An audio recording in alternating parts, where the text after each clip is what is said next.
외환 위기를 극복하며 성공적인 20세기를 마감한 한국인에게 21세기를 여는 2000년 1월 1일은 또 다른 의미로 다가왔습니다.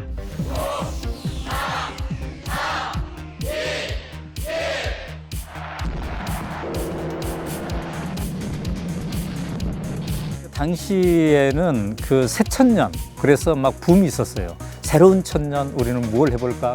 근데 이미 제 안에는 꿈이 있었던 거죠. 모든 시민은 기자다, 이걸 모토로 나는 인터넷 신문을 만들겠다. 새 천년에는 새로운 저널리즘을 하겠다. 모든 시민은 기자다. 뉴스 게릴라들이 뉴스 연대를 만드는 신문, 이런 취지하에 창간된 오마이뉴스가 있습니다. 매일 4만에서 10만여 명의 사람들이 이 인터넷을 통해서 오마이뉴스를 읽고 있다고 합니다. 세계 언론이 관심을 갖기 시작한 오마이뉴스.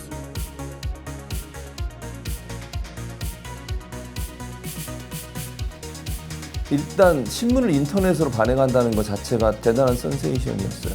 전 세계적으로 처음 하는 실험이었어요. 레거시 미디어 영역이 들어가서 굉장히 큰 획을 그었죠. 이제 들어가겠습니다. 네. 3, 2, 1. 들어가십시오. 여러분. 좋은 경관 훼손 등 생활 환경. 이거 너무 부끄러운데? 소중한 기자입니다. 이름이 소중한입니다. 버릴까요? 네. 아, 네. 죄송합니다. 네. 잠깐만 턱 한 번만 당기고 한 번만 주시면. 제가 턱 이슈가 있어요. 시선은 뭘 보면 되죠? 카메라를 볼까요, 그러면? 근데 뭐 자세가 이상하지 않아요? 이러고 있으면?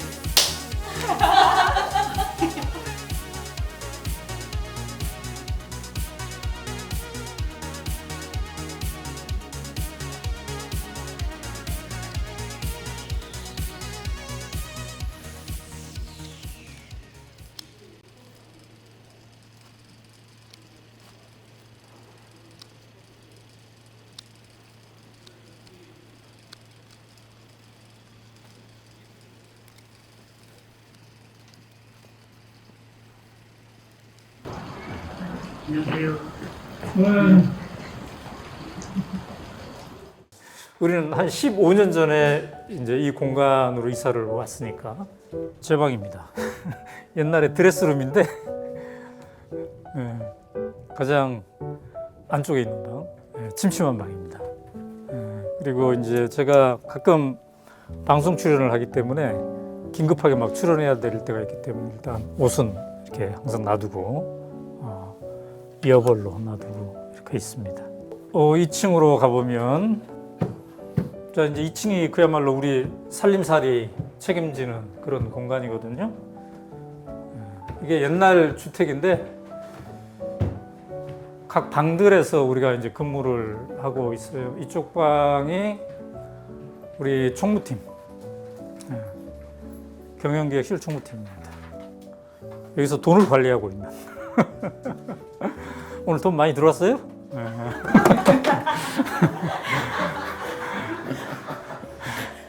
그 다음에 여기가 우리 이제 부사장님 방입니다. 여기 금고가 있어요.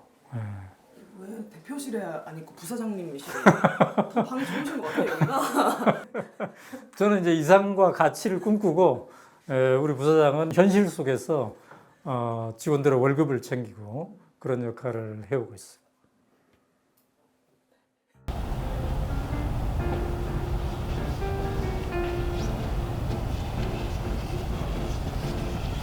예, 정치기자 조직하고 유튜브는 조회수 327만으로 현장하고 이런 거 소중한하고 정치부하고 역할 분담해서 취재 진행하기로 했어요. 지난 대선 득표일, 그다음에 이번에 득표일 이런 식으로 전국적으로 좀 이렇게 모아보면 어떨까? 그러니까 기존 데이터는 있고 이번 물음표로 해가지고 전국적으로 해서.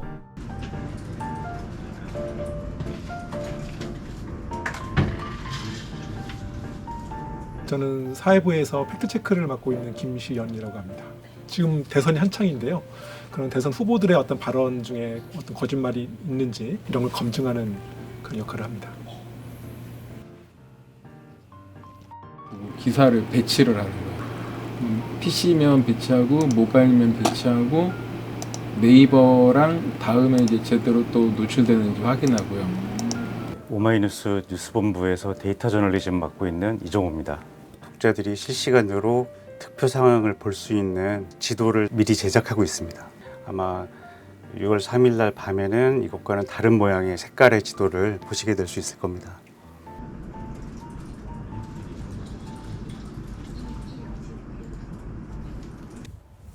하나, 둘, 셋.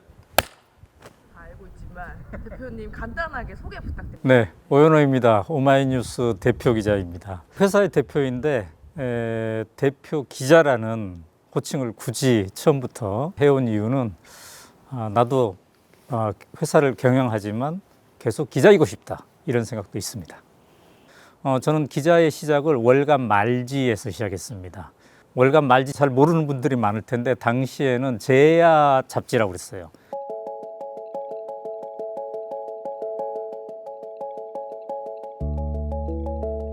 (12년) 동안 월간 말지 기자를 하면서 서서히 만들어지기 시작한 거예요.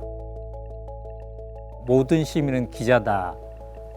이걸 가지고 나는 한번 언론사를 만들고 싶다. 근데 당시에는 인터넷 붐이 일어나기 전이어서 근데 뭔가 종이신문으로 해야 될 텐데 그러면 돈이 필요하잖아요. 그래서 제가 당시에 늘 우리 아내에게 누가 나에게 100억만 딱 줬으면 좋겠다. 100억만 있으면 내가 이 새로운 모토로 신문사를 하나 만들 텐데 이렇게 했다고 그래요. 우리 아내 말이. 근데 아시다시피 제가 뭐 월간 말지 기자였고 그러니까 월간 말지 기자는 월급이 적지 않습니까? 그다음에 제가 이제 시골 출신이고 시골 농부의 아들이고 뭐 가진 것 없이 그냥 맨손으로 서울에 온 사람인데 돈이 없잖아요. 오연호가 뭔가 인터넷 매체를 만들려고 하는데 돈이 없다라는 소문이 도니까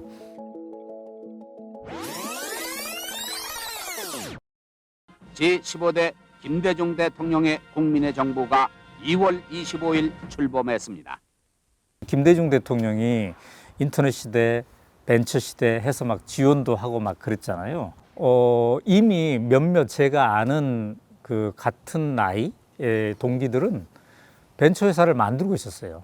그래서 어느 날 전화가 왔어요. 저한테 보자고 갔더니 자기가 인터넷 서점을 만들겠대요. 그러면서 동업 제안을 했습니다. 알라딘 인터넷 서점의 창업자이자 최고 투자 책임자로 일하고 있는 조유식입니다. 인터넷 서점을 그때는 이제 준비하고 있던 때였어요. 그 과정에서 저는 이제 컨텐츠를 잘 구성하는 것을 상당히 중요하게 생각을 했고, 컨텐츠 이거는 뭐 당연히 제가 아는 사람 중에서 오연호가 제일 잘할 수 있을 것이다 라고 생각을 해서 초대 편집장으로 이제 모시려고 제안을 했었던 것 같아요. 그랬더니 이제 오연호 대표가 나도 뭘 하려고 하는 게 있다. 그때 저는 굉장히 참신하게 느껴졌지만 이미 제 안에는 꿈이 있었던 거죠. 모든 시민은 기자다. 이걸 모토로 나는 인터넷 신문을 만들겠다. 모든 시민이 누구나 기사를 쓸 수 있다는 점, 이런 것 자체가 다 굉장히 아주 신선하고 저는 좋았어요. 근데 무척 힘들겠다. 그게 실제로 이제 굴러가게 하려면 무지무지 힘들겠다. 그런데 오연호가 하기 때문에 될 것 같다. 이런 얘기를 한 기억은 확실하게 나요. 근데 당시에 이미 선구자들이 있었어요. 그 언론. 인터넷 공간에서도 이렇게 될 수 있구나 해서 그분을 제가 찾아간 거죠. 오연호 대표를 지금의 자리에 있게 만들어준 김어준입니다. 그게 아마 99년이었던 걸로 기억하는데, 인터넷 매체를 창간한다는 게 도대체 인력이 얼마나 되는지, 어떻게 어필해야 되는지 뭐 처음부터 끝까지 다 모든 게 궁금한 상태였죠. 그래서 굉장히 이제 존경하는 눈빛으로 저를 보면서 여러 가지 얘기를 나눴는데 그중에 제일 기억에 남는 것은 당신의 그 매체는 이름이 참 좋은 것 같다. 나에게 한번 제호를 가르쳐달라. 제안을 해달라. 그랬더니 제가 진짜 상상하지 못했던 거를 얘기하더라고요. 제호를 뽕을 빼주마 라고 정하라고. 그렇게 정했으면 오래 못 갔죠. 뽕을 빼주마. 그래서 막 매일 생각을 했어요. 제호를 뭘 하면 좋을까? 근데 그때 당시에 코미디언 김국진 씨가 유행어를 하나 만들어냈는데 갑자기 김국진 씨 그 말이 생각났어요. 오 마이 갓. 아, 바로 그거다. 오 마이 갓, 오 마이 뉴스. 촌스럽다. 근데 모든 시민이 기자다라고 하는 플랫폼에는 맞는 제목이죠. 하지만 촌스럽다.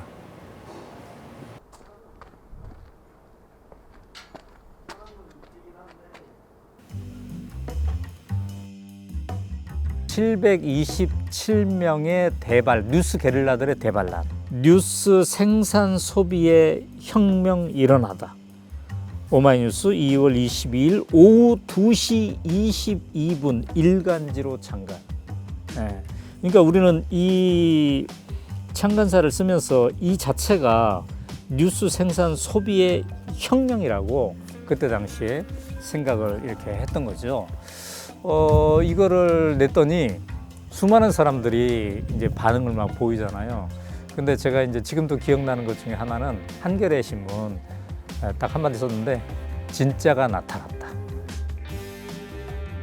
저는 그냥 평범한 가정주부고 또 두 손주가 있는 할머니고 남편이랑 이제 제2의 신혼을 맞아서 즐거운 노년을 보내고 있어요. 23년차 오마이뉴스 시민기자 김혜원입니다. 너무 보통 평범한 아줌마한테 이름도 주고 기자라는 직함도 주고 너무 뭐랄까요? 힘을 얻었어요. 사실은 부끄럽지만.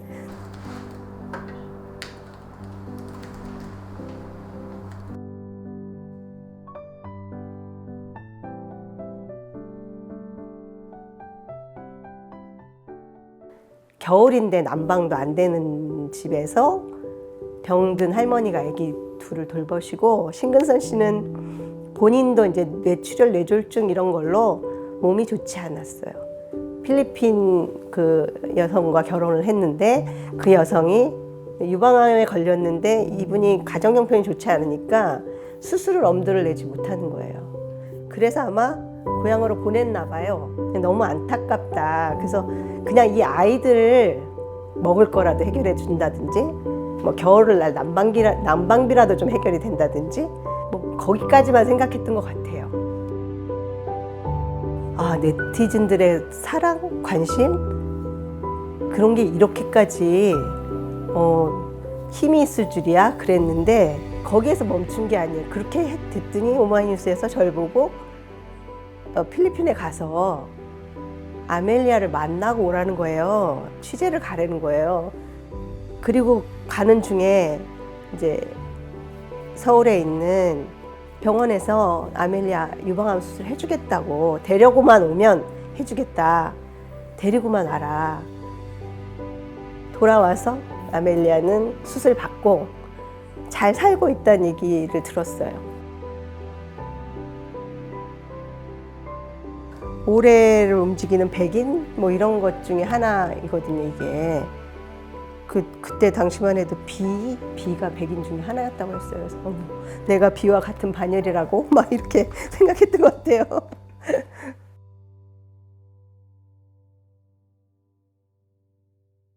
일단 신문을 인터넷으로 발행한다는 것 자체가 대단한 센세이션이었어요. 이게 최초였단 말이죠. 미국에는 없었어요. 인터넷 신문이라고 하는 게 존재하지 않았고 뭐 시민들이 직접 기자가 돼서 자기가 원하는 글을 쓰고 그것이 기사화돼서 언론에 하나의 기사로 작동을 한다는 시스템 자체를 한 번도 생각해 본 적이 없었어요. 그걸 최초로 시도한 거잖아요. 그것도 외국에서는 대단히 큰 어떤 충격이었다고 할까요? 센세이셔널하게. 그때가 종이신문 레가시 언론의 최전성기 아니었나 싶어요. 어느 나라 언론인들도 그 소위 인터넷이 이 레가시 언론에 어떤 임팩트를 줄 것인가 정확하게 파악은 못하고 있었을 것 같아요. 창간 당시에 오연호의 기자 만들기 졸업생이거나 현 기수 학생들이었어요. 그분들 중에 일부에게 제가 제안을 했던 거죠. 모든 시민은 기자다 컨셉을 얘기했을 때 되게 그 호기심을 갖고 이거 괜찮을 것 같다는 눈빛이 그랬어요. 눈빛이. 컨셉 신선하네요. 이런 정도 수준이었죠. 사실 뭘 하시겠다는 건지 정확하게는 몰랐어요. 근데 재밌을 것 같았어요. 없던 걸 만들어 나가는 재미. 처음에는 사무실을 아예 구하실 생각이 없었고, 그때 이제 새로 생기기 시작한 PC방이 우리 사무실이다.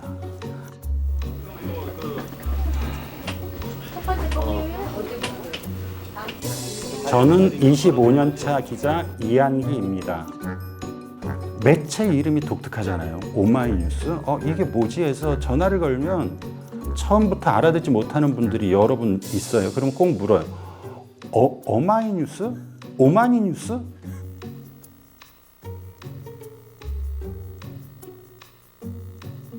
저는 23년 차 기자 박수원입니다.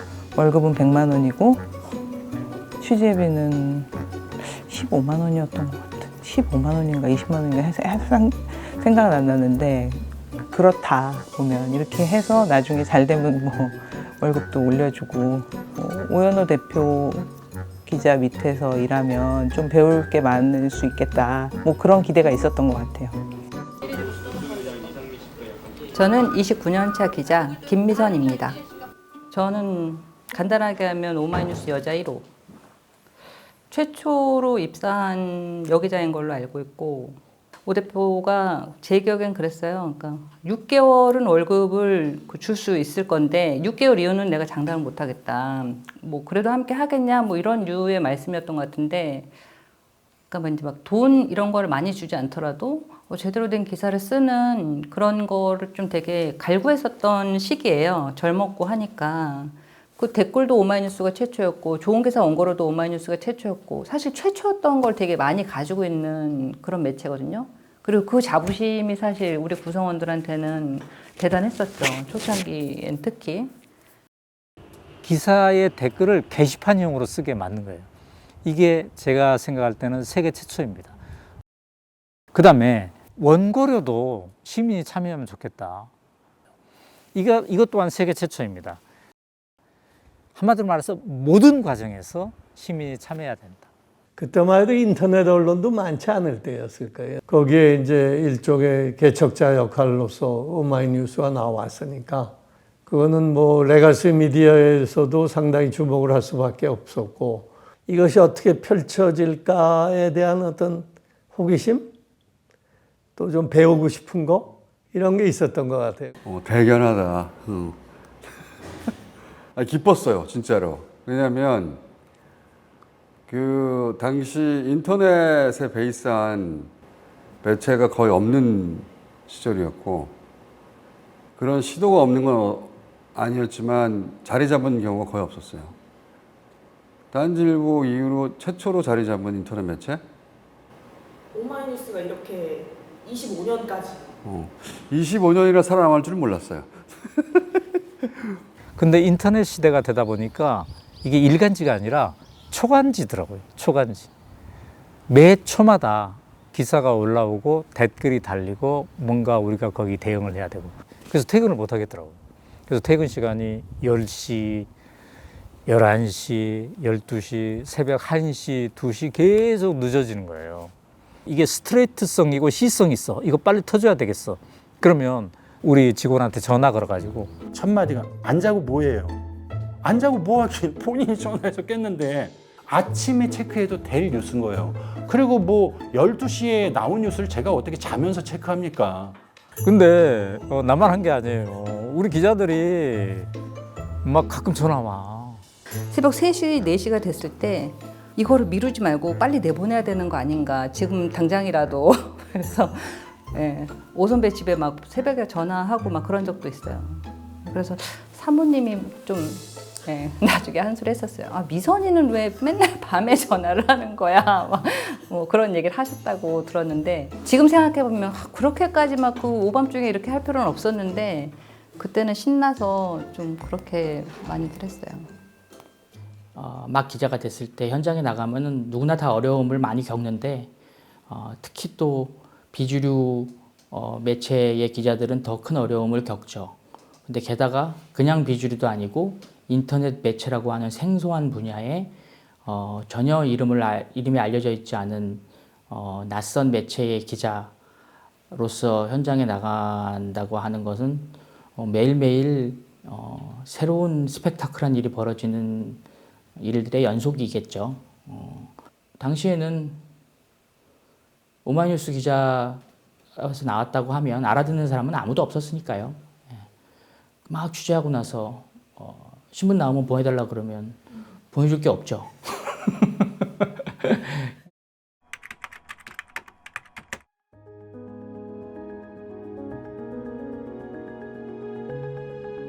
(2001년) 봄에 불거진 인천공항 기자실 사건은 기자실 문화의 폐쇄성을 전국에 고발하며 큰 사회적 파장을 불러일으켰습니다. 아저씨 나가주세요. 여보세요?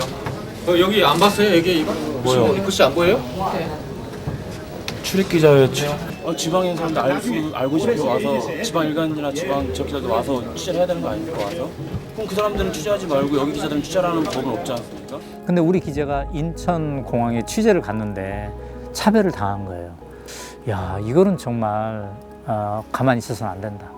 우리의 창간 정신을 봤을 때 이거는 우리가 저항을 해야 된다라고 해서 이거를 이슈로 삼았고, 그 이후로 이제 출입 기자실을 제한하는 것이 위헌적 요소다 라는 게 일반인들에게 확산이 되었고, 당시 노무현 정부에서도 마침 그래서는 안 된다라고 해서 출입 기자실을 개방하게 되는 그런 계기가 됐던 거죠.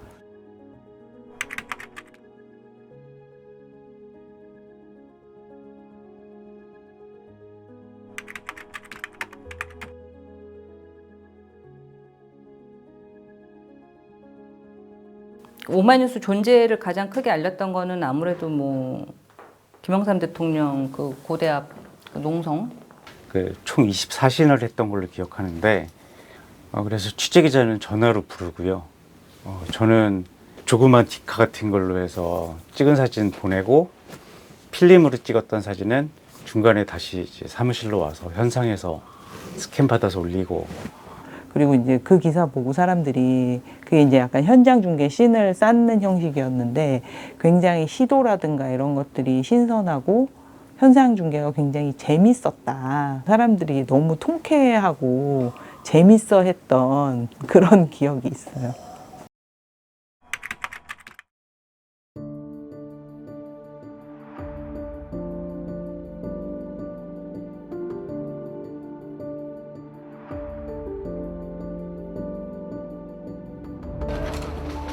자,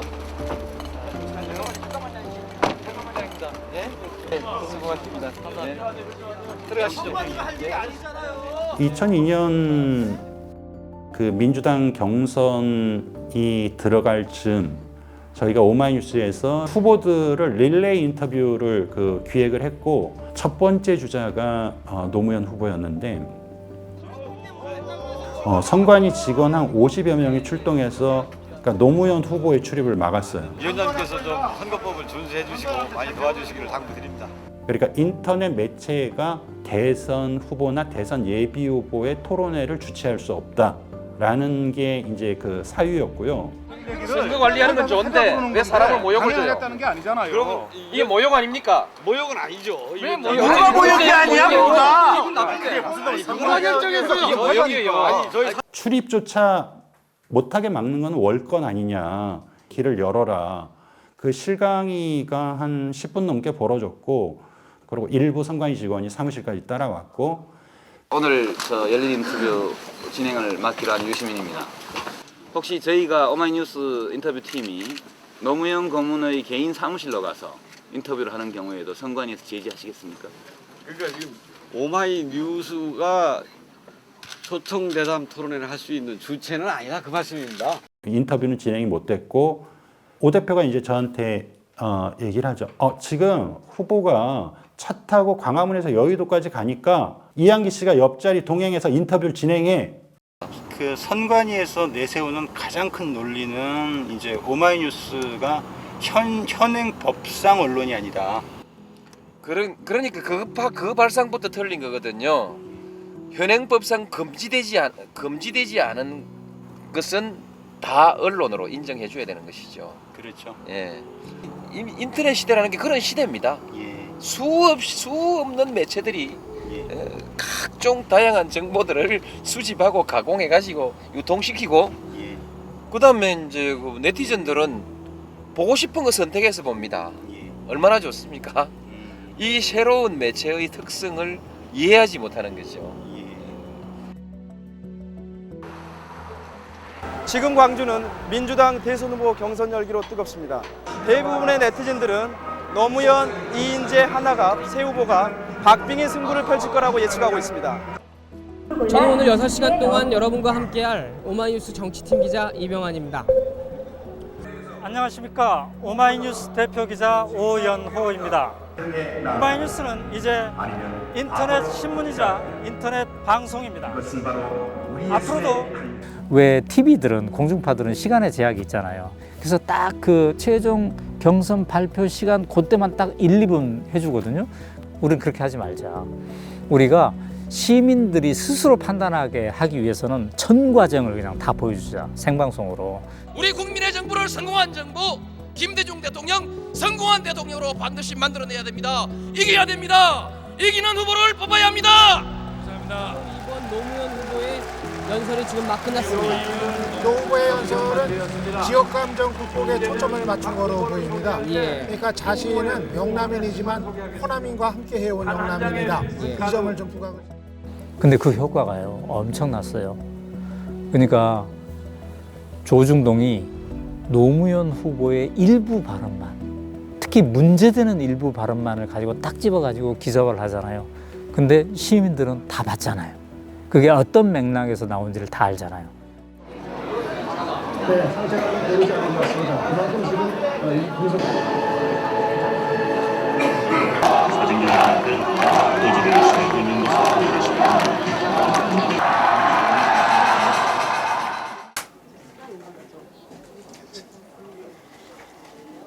국민 여러분, 정말 감사합니다. 드디어 노무현 대통령이 당선이 된 겁니다. 되고 나서 수많은 매체들이 CNN까지 포함해서 이른바 인터뷰 경쟁을 한 겁니다.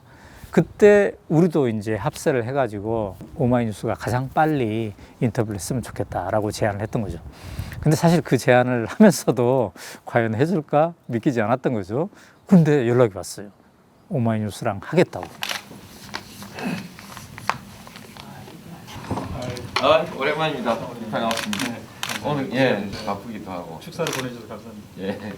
나는 오마이뉴스하고 인터뷰를 하니까 기분이 좋아. 자꾸 말하자면 그 주변 눈치 살피고 뭐 관행 살피고 자꾸 하는데 내가 막 우겼어. 그런 게 어딨냐. 노무현 시대는 달라야지. 노무현 시대는 내가 하고 싶은 사람하고 인터뷰한다.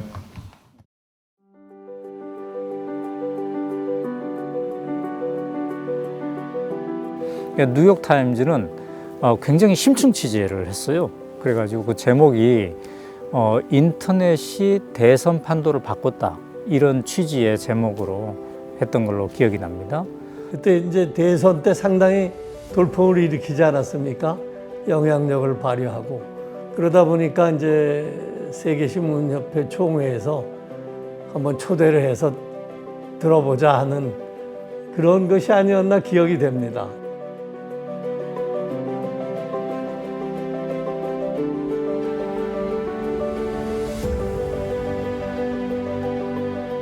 새로운 언론의 도래, 언론 시대의 도래, 이런 거에 대한 인정 아니었겠나 하는 생각이 드네요. 사실 우리는 어떤 벤처 회사를 만든 게 아니거든요.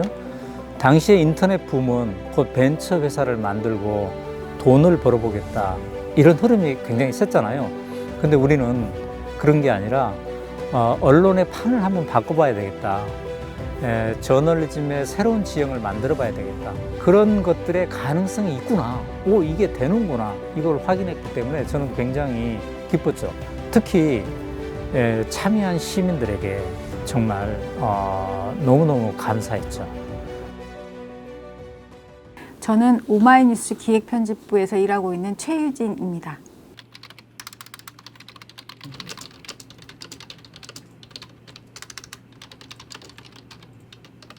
지금도 매일매일 130개에서 150개 정도 시민기자 기사인 거고 상근기자 기사가 5, 60개, 많으면 70개 뭐 이렇게 되어서 200개 안팎 둘을 합치면 그렇게 되지 않을까.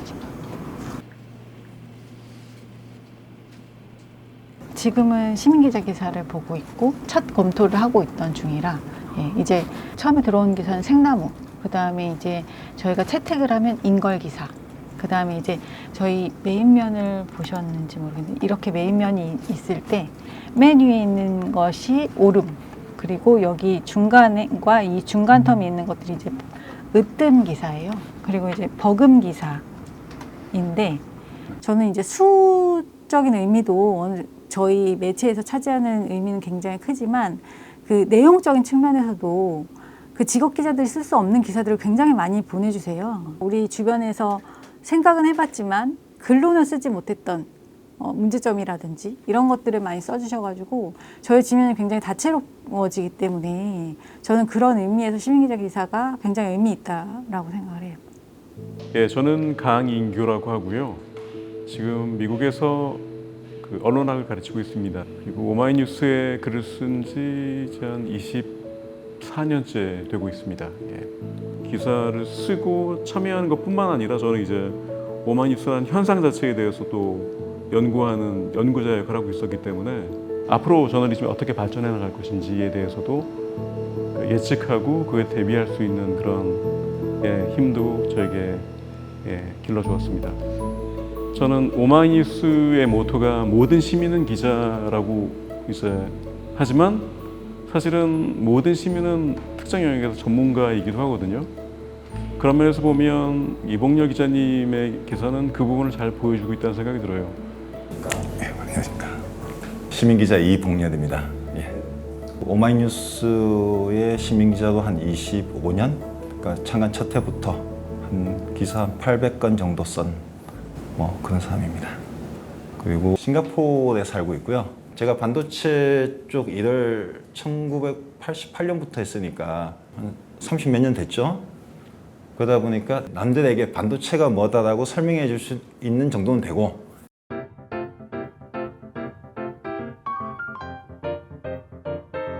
그 경제신문들은 반도체에 대해서 많이 써요. 기업 입장에서. 반도체가 얼마나 중요한 산업이고 반도체가 잘 돼야 이 나라가 산다 이런 식의 논조를 펼쳐요. 늘. 저는 정반대죠. 반도체에서 일을 해봤더니 얼마나 위험하고 얼마나 많은 사람들이 그 안에서 죽고 다치고 병드는지 이런 걸 쓰는 거죠. 이때까지 한국의 언론들이 반도체를 바라보던 눈에 정반대편, 이때까지 한 번도 보지 않았던 측면을 바라본다는 거. 제가 해야 되는 역할이 그거라고 봐요. 지금도 반도체 회사에 다니고 있고 우리 회사 사장이 제 인터뷰를 들으면 정말 한 대 때리고 싶겠지만 어쩔 수 없어요. 반도체가 중요한 만큼 우리 사회에 악영향을 미치는 것들이 정말 많거든요. 근데 아무도 그 이야기를 안 해요. 그래서 저는 앞으로도 계속 그 이야기를 하고 싶습니다. 오늘 제가 이제 메인면에 올렸던 기사 중에 남극기지, 세종기지에 가서 있는 아빠가 직접 쓴 글이 있는데 본인이 이제 세종기지로 발령을 받아서 갔더니 한국이 계엄이 터졌다. 거기 있는 분들은 투표를 못 하신대요. 그런 사람들도 뭔가 투표할 수 있게 해줬으면 좋겠다. 뭐 그런 기사를 쓰셨거든요. 시민들의 참여, 이제 그런 것들을 저희가 나름 이제 기자 시스템으로 진화 발전시켰기 때문에 오마이뉴스가 지금의 모습까지 올 수 있지 않았나 저는 그렇게 생각해요.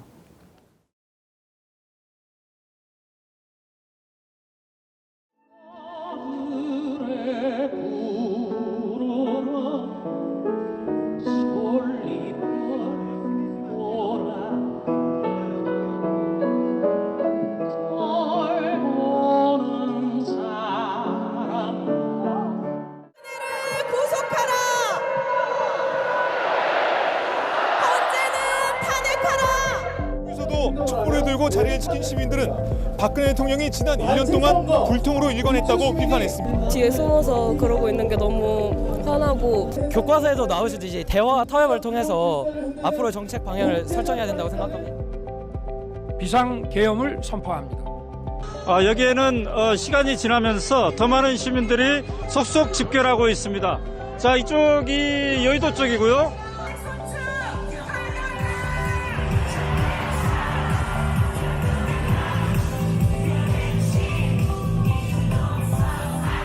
스튜디오도 없어서 주차장 길바닥에서 방송하고 막 그랬거든요.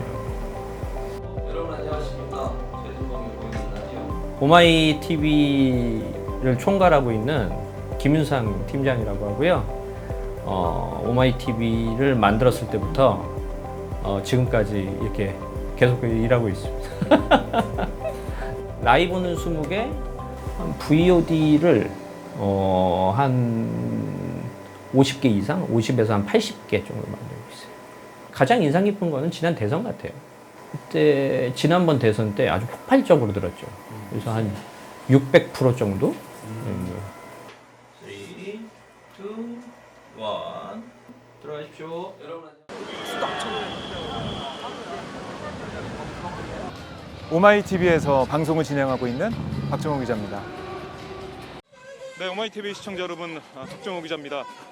지금 그때 이제 민중 총궐기였거든요. 지금 경찰이 무차별적으로 시민들을 향해서 쏘고 있습니다. 이게 그냥 카메라를 향해서 휩싸이신 쏘고 있는데요. 그때 이제 보안경도 쓰고 있었는데 그게 체력이 그냥 제 눈 안까지 들어와 버려가지고 정신을 잃은 백 씨와 백 씨를 구조하러 온 시민들을 향해서도 한동안 물대포를 조준 발사했습니다.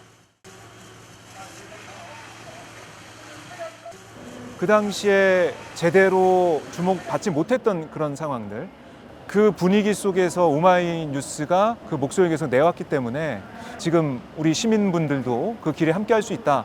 또 같이 연대해서 함께 손을 잡고 보도하고 또 방송을 만들 수 있다. 비상계엄을 선포합니다.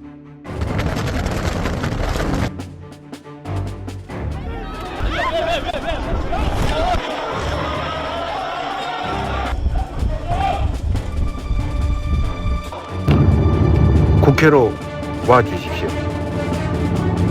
늦은 시간이긴 하지만 국민 여러분께서 이 나라를 지켜주셔야 합니다. 어떻게 진정해요? 제정신이세요? 어떻게 진정해요? 부끄럽지 않아요? 대형이 아무리 성공해도 국회는 연대까지 야, 이게 내 심장이야! 왜 빙서가지고 들어오게! 아니, 들어가게 들어가요! 시청자 여러분 안녕하십니까? 박정호. 2024년 12월 3일 정말 믿기지 않는 일이 벌어졌습니다. 자, 군 병력이 점점 더 늘어나고 있습니다. 김태형 기자. 아까 카메라도 잡혔는데 실탄을 소지하고 있는 것으로 보여요. 그때 그야말로 현타가 왔죠. 그냥 역사책에서 보던 진짜 계엄이구나. 진짜 군인들이 왔구나. 실시간 접속자만 해도 60만이 66만 가까이 됐기 때문에 이거 목숨 걸고 방송하게 되는구나. 이런 생각을 했어요. 그러면서 뭐 언뜻 가족들 생각도 나고. 자, 7시 21분 우리 시청자 여러분들 아마 밤새 계속 보신 분도 있고 아침에 일어나서 들어와서 어떻게 된 거지 이렇게 보시는 분도 있을 텐데 제가 생각해 보니까 화장실에 한번 안 갔더라고요. 그러니까 사람이 이게 목숨이 걸려있다는 생각하니까 초인적인 힘이 발휘된다는 생각도 들고 그냥 계속 마이크 앞에만 그 자리를 내가 이 자리를 지켜야겠구나, 지켜야 되는구나, 이런 간절함의 방송을 계속 했던 것 같아요. 시청자 여러분, 저는 지금 국회 앞에 나와 있습니다. 비상계엄 철폐하라, 시민의 목소리가 드세지고 있는데요.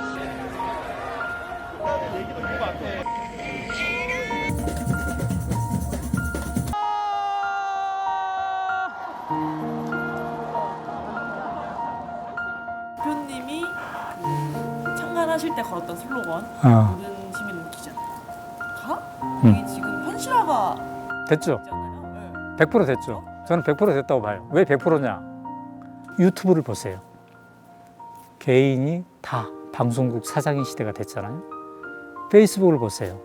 지금 대한민국 정치인들이 제1보 자기와 관련한 특종을 자기가 합니다.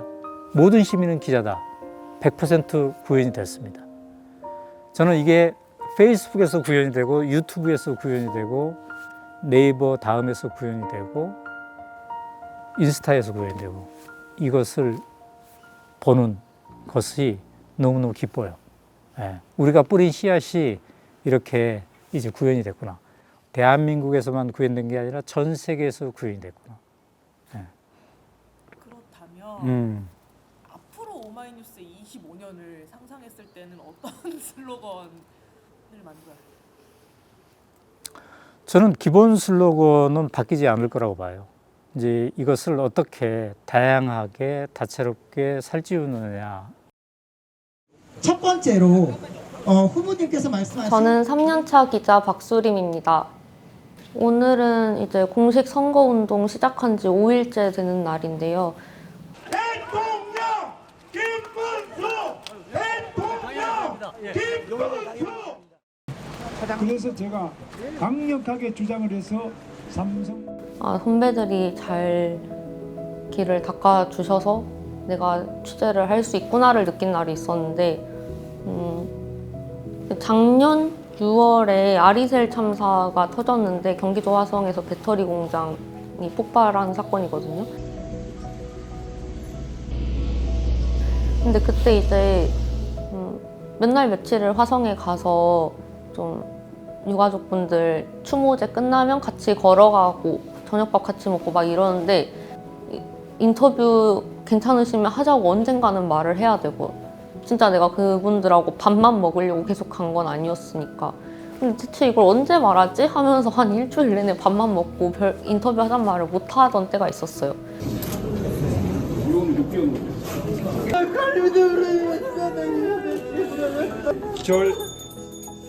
그 유족분들 중에 한 명이 근데 기자님은 우리 인터뷰하려고 온 거 아니야? 왜 그 말을 안 해? 하면서 나 오마이뉴스랑은 우리 인터뷰 할 거니까 말하라고.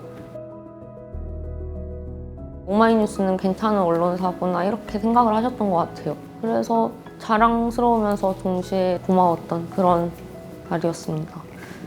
저는 일단 열심히 해서 좀 남의 기사도 되게 잘 봐줄 수 있는 그런 기자가 되고 싶고 개인적으로는 5.18 언론상 받고 싶고 이거 너무 부끄러운데?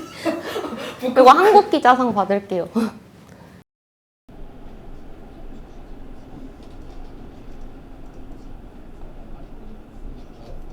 일단 제 버전을 읽어보세요. 저 오마이뉴스 사건팀장 소중한 기자입니다. 신입 기자들 교육하고 있습니다. 네. 저는 6주차 기자 전선정입니다. 저는 6주차 기자 이진민입니다. 저는 6주차 기자 정초아입니다. 저희는 동글이입니다. 네. 동갑내기. 동갑내기, 글쓰는 2000년대생의 줄임말이어서 동글이예요. 오마이뉴스랑 동갑들이시잖아요. 네. 왜 오마이뉴스에 지원해서 들어오게 되었는지. 좀 기성 언론과 다른 보도를, 그러니까 한 줄이라도 다른 취재를 하고 한 줄이라도 다른 보도를 내자는 그런 거에 대한 기본적인 감각들이 있으신 것 같아요. 네, 제가 느끼기에는. 네.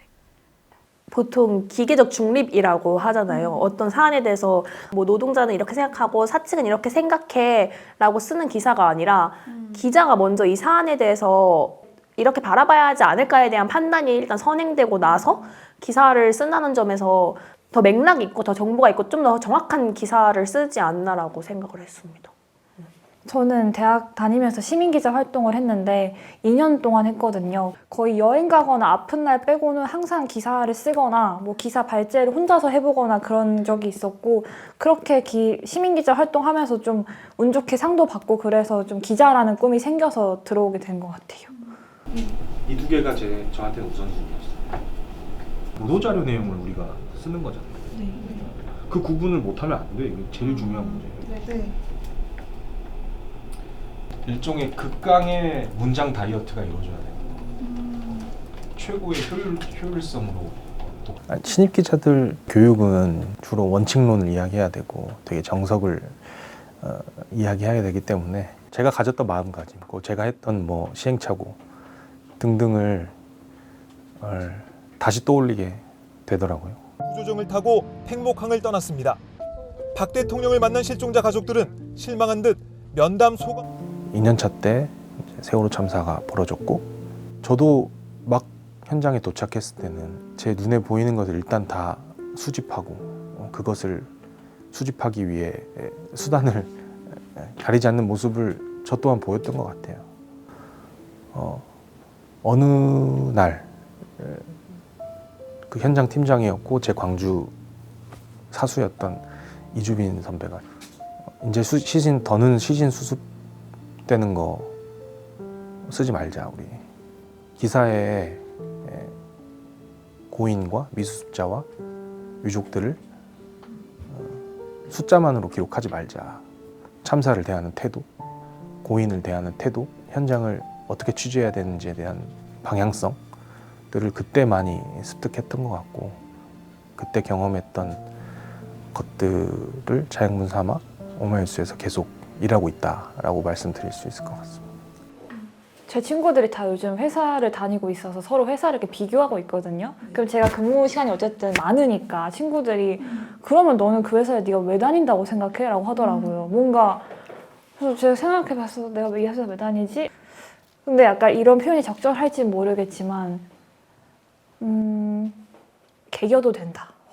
이게 되게 많은 걸 함축하고 있다고 생각해요. 전체 게시판 오마이뉴스 이렇게 운영한 전체 게시판인데 그거를 진짜 되게 옛날 거부터 다 봤어요. 과제해야 될 게 있어서. 근데 엄청 싸우시더라고요. 진짜 엄청 싸우시더라고요. 근데 그 싸움에 그 문제 제기를 저연차가 할 때도 있고 고연차가 할 때도 있고. 근데 어쨌든 그게 계속 표출되고 있고 그걸 진짜 모두가 볼 수 있는 전체 게시판에 아직까지도 기록에 남아 있는 걸 보면 그래도 그런 면에서는 좀 좋지 않나라고 생각하는 것 같습니다. 재밌는 이거 찾아보기. 이거 소중한 기자야? 네, 이거 소중한 기자야. 왜 거기 갇혀 계세요? 라고 하죠. 아, 짜깁기다. 안경? 우리가 이렇게 애쓰면서 오마이뉴스를 통해서 언론을 통해서 뭔가 바꿔보려고 하고 있는데 세상은 진짜로 바꿔지고 있는 것인가? 그래서 사람들은 자기의 삶이 더 나아졌다고 생각하는 것일까? 그럼 어떻게 우리 회사에 이걸 적용해 볼 건가? 일하는 사람이 아프면 쉬어야 된다. 컨디션이 안 좋으면 쉬어야 된다. 5년 연속 근무하면 1개월 유급휴가, 10년은 2개월 유급휴가, 15년은 3개월 유급휴가, 20년은 6개월 유급휴가. 그러나 기자들은 월급을 많이 주는 게 최고다라고 생각할 수 있습니다. 이런 매체를 만들었다는 것 자체가 저는 자랑이라고 생각하고요. 기자란 뭐고 기사란 뭐냐라는 정의를 완전히 저는 바꿔놓는 그런 사건이었다고 생각을 해요. 지금 이 언론 환경이라든지 매체 환경이 변화하고 이러는 거를 저희가 막 이렇게 제어할 수 있는 이제 그런 상황은 아니잖아요. 그럼 이런 변화하는 환경에서 우리가 어떻게 해야 되지? 다음 스텝을 어떻게 밟아야 되지?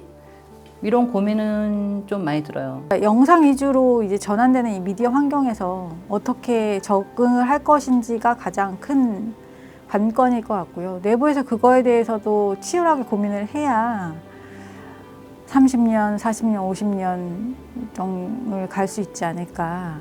제 목표가 40년 재직이거든요. 그래서 그렇게 갈 수 있지 않을까라고 생각합니다.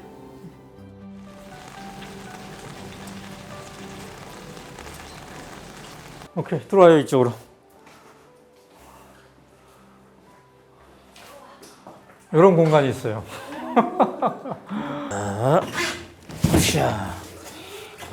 이것들이 이제 당시 취재 수첩들인데 그 중에 이제 이런 걸 보면은 이건 97년이잖아요. 97년에 내가 이제 본격적으로 오마이뉴스를 막 고민했던 그때 노트들이에요. 그때 막 취재 노트들이고 그런데 기자는 뭘 어떻게 해야 되나 막 고민한 거예요. 우리 기자들은 무엇을 고민해야 되나. 그러면서 그때 내가 썼던 모토가 모든 국민은 기자다. 그러니까 우리 지금 모든 시민 기자다가 여기서 출발했어요. 나도 좀 까맣게 잊어버리고 있었는데 25년이 됐는데 저는 기적처럼 느껴지는데 그럼 뭘까 생각해 보면 그 8글자다. 모든 시민은 기자다. 시민들이 참여해 주지 않았으면 오마이뉴스는 존재하지 않았다. 지금도 매일매일 오마이뉴스에 실리는 기사의 70% 정도가 시민이 쓴 거라는 거. 저는 이게 참 대단한 거라고 생각을 하거든요. 지금 이 시간에도 새롭게 또 참여하는 시민이 있다는 거. 그래서 우리는 대한민국의 언론에서 참여 민주주의를 한번 실현해 보기 위해서 이 땅에 태어났다. 그 점을 계속 우리는 견지해 왔다. 이런 생각을 합니다.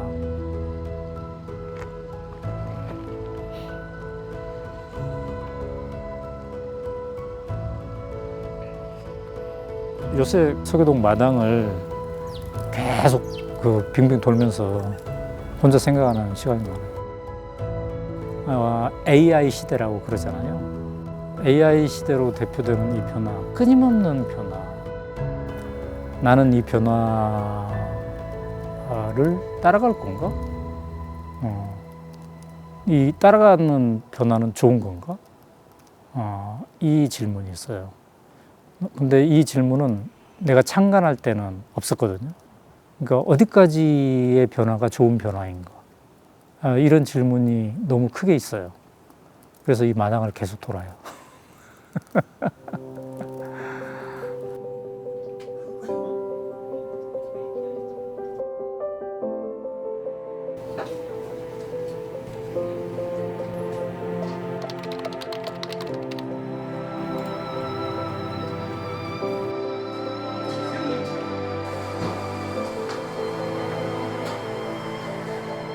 기존 순환망을 지하로 풀어서